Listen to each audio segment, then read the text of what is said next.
Jai Hind everyone, welcome to my channel The Nation's Radar. Today I will give you a brief about RIC, TIOCA and India Russia bilateral meetings. उधर क्या क्या developments हुई वो आज हम discuss करेंगे.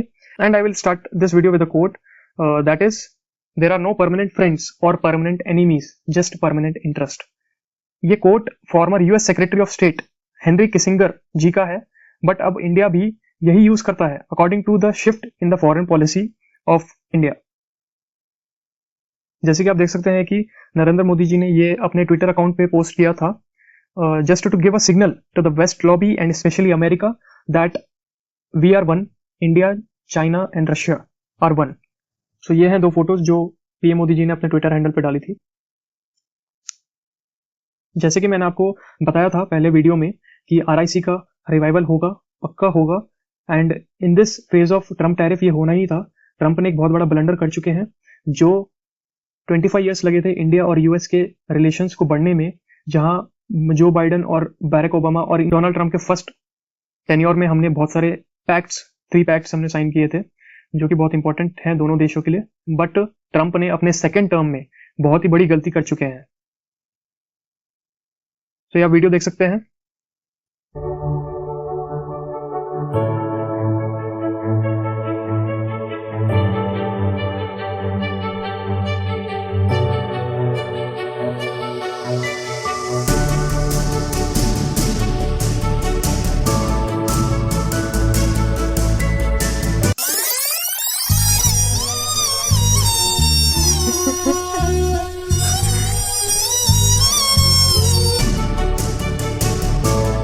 तो आप देख सकते हैं कि पाकिस्तान भी एससीओ का मेंबर है और वहां पे वो ऐसे खड़े हुए हैं उनके पीएम शहबाज शरीफ.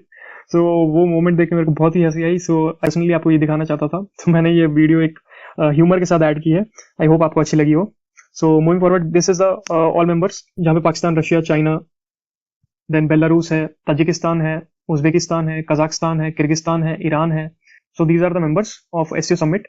एंड ये पूरे समिट में पीएम मोदी जी के बॉडी लैंग्वेज एंड एक्शंस को देख के लग रहा है कि India is ready to fully cooperate with China due to Trump's tariff and USA का प्यार पाकिस्तान के प्रति देखते हुए ये स्टेप्स लिए जा रहे हैं, which is very crucial for India and which is very important for India and for Indian economy. So हम आगे चलते हैं. तो ये आप देख सकते हैं द हिंदू का आर्टिकल है, जहां जो पूरे एससीओ लीडर्स थे उन्होंने तियानजिन डिक्लेरेशन अडॉप्ट कर लिया है. एंड तियानजिन एक सिटी है चाइना के नॉर्थ में जहां ये एससीओ समिट हो रहा है. एंड हमने ये भी देखा कि जो पहलगाम अटैक हुआ था जम्मू एंड कश्मीर में, उसको भी तियानजिन डिक्लेरेशन में कंडेम किया गया है. पूरे लीडर्स इंक्लूडिंग पाकिस्तान ने कंडेम किया है कि पहलगाम जैसा अटैक नहीं होना चाहिए. पहलगाम अटैक के रिस्पॉन्स में इंडिया ने ऑपरेशन सिंदूर लॉन्च किया था, जहां पे हमने 9 टेररिस्ट जो कैंप्स थे पाकिस्तान में वो हमने न्यूट्रलाइज किए थे. So this is also big development, जहां पे एससीओ समिट के जो तियानजिन डिक्लेरेशन में पहलगाम अटैक को कंडेम किया गया. एंड मूविंग फॉरवर्ड, ये देखिए, जैसे ही एससीओ मीटिंग खत्म हुई, PM Modi and president Putin एक ही कार में दूसरे वेन्यू पे गए जहां पे इनकी बायलैटरल मीटिंग होनी थी. ये आप देख सकते हैं, मीटिंग के कुछ फोटोज हैं, ये आप देखिए. These are the photos. बहुत ही पॉजिटिव आउटकम्स रहे हैं इंडिया रशिया बायलैटरल मीटिंग के. And there are 4 key takeaways. First is, Modi ji ने इन्वाइट किया है व्लादिमीर पुतिन को for the Indo Russia summit in India, जो कि ये साल के एंडिंग में है in December 2025. And second development is, PM Modi ji ने बहुत ही अच्छी बात बोली कि India and Russia always stood shoulder to shoulder. Russia ने स्टार्टिंग से हमारा साथ दिया है, इवन इन 1971 इंडो पाकिस्तान और बांग्लादेश लिबरेशन वॉर.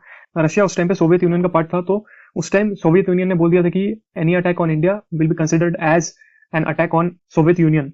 एंड जहां पे USA and most of the European countries are supporting Pakistan, and USA ने तो अपनी नेवी भी भेज दी थी इंडियन ओशन में, but because of Russia stood by our side. And Russia ने न्यूक्लियर सबमरीन प्लस अपनी नेवी फ्लीट हमारे इंडियन ओशन में डिप्लॉय कर दी थी. That saved India from a catastrophe. Third is, रही बात क्रूड ऑयल की, रशिया से जो हमने डिस्काउंटेड प्राइस पे ऑयल लिया था इन 39 months, that saved around $12.6 billion, जो कि एक बहुत ही बड़ा अमाउंट है एंड जो ग्लोबल प्राइजेस को भी स्टेबल करके रखा. एंड फोर्थ इज द, आप देख सकते हैं ये आर्टिकल में 10 to 20% ज्यादा क्रूड ऑयल लेंगे रशिया से. एंड ये एक क्लियर मैसेज है वेस्ट लॉबी एंड ट्रम्प के लिए कि कोई भी देश हमारी फॉरेन पॉलिसी चेंज नहीं कर सकता. ये हमारे ऊपर है, हम अपने इंटरेस्ट के हिसाब से अपनी फॉरेन पॉलिसी चेंज करेंगे। नोबडी कैन डिक्टेट अस। आज तक रशिया ने हमें नहीं कहा कि इंडिया को क्वाड और G7 में पार्टिसिपेट नहीं करना चाहिए, यूएसए से नहीं मिलना चाहिए, बट यूएसए हमको प्रेशराइज कर रहा है कि हम अपनी दोस्ती कम करें रशिया से एंड उनसे ऑयल परचेज कम करें। बट हम ऐसे भूल जाए उनका support during the crucial times, during the Wars, हम ये नहीं भूल सकते। और अभी भी वो डिस्काउंटेड प्राइस में हमें क्रूड ऑयल बेच रहे हैं, जो कि हमारा 12.6 बिलियन यूएस डॉलर्स सेव कर रहा है इन 39 मंथ्स। सो बट आप हिपोक्रेसी देखिए, यूएसए चाहता है कि हम यूएसए के दुश्मन रशिया से कोई ऑयल परचेज ना करें, बट यूएसए हमारे दुश्मन देश जो पाकिस्तान के साथ ट्रेड करता है उन पे लो टैरिफ लगाता है, which eventually harming us in our exports to US, right. Also उनके so called field marshal Asim Munir को यूएसए में इन्वाइट करता है, वो भी 2 times in 2 months after operation Sindoor. This is very concerning and double standard of USA. आगे बढ़ते हैं, ये देखिए, और अब तो हद ही हो गई जब ट्रंप के ट्रेड एडवाइजर जो है पीटर नवारो अब इंडिया को कास्ट में डिवाइड करना चाहते हैं। अब वो बोल रहे हैं कि रशिया ऑयल परचेज से ब्राह्मिन्स का प्रॉफिट हो रहा है, which is totally a big lie. शायद वो होमवर्क करना भूल गए थे। मैं आपको बता दूं कि रशिया ऑयल सीधा गवर्नमेंट ओन्ड कंपनीज में जाता है एंड रिलायंस थोड़ी मात्रा में खरीदता है, बट इधर ब्राह्मिन्स का कोई फायदा नहीं हो रहा है।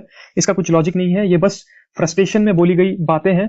बिकॉज यूएसए ने यह देख लिया था कि प्राइम मिनिस्टर मोदी जो है पुराना सब कुछ भूल कर चाइनीज प्रेसिडेंट शी जिनपिंग के साथ बॉर्डर डिस्प्यूट पे बात कर रहे हैं। फिर हम मानसरोवर, कैलाश मानसरोवर यात्रा जो है उसको रिजम्पशन की बात कर रहे हैं, रिजम्पशन ऑफ डायरेक्ट फ्लाइट्स की बात कर रहे हैं। एंड फोर्थ, हमने शी जिनपिंग को इन्वाइट किया है इन 2026 के जो ब्रिक्स समिट होगा उसके लिए हमने इन्वाइट किया है शी जिनपिंग को। सो ये देखते हुए इनको कुछ मिला नहीं तो ये अब कास्ट पे आ गए हैं, कास्ट पे हमको डिवाइड करना चाहते हैं। But this is very concerning because ये हमको माइंडसेट दिखाता है यूएसए का कि ये किसी भी हद पर जा सकते हैं इंडिया को डिवाइड करने के लिए, इंडिया को झुकाने के लिए। बट इंडिया अभी झुकेगा नहीं। इंडिया अपनी जो फॉरेन पॉलिसी है वो खुद डिसाइड कर सकता है। No one can dictate us. So guys, this is the end of the video. अगर आपको वीडियो अच्छी लगी हो please do like and subscribe. And last में आप सबके लिए एक सवाल है, what is the GDP growth rate of India in Q1 of financial year of 2025 to 2026? आपके ऑप्शंस है A 6.1%, B 7.4%, C 6.5%, D 7.8%। इसका आंसर आप प्लीज कमेंट करिए in the comment section. That's all for today. If you found the video informative then do like and subscribe to my channel The Nation's Radar. Thank you so much everyone. Jai Hind, Jai Bharat.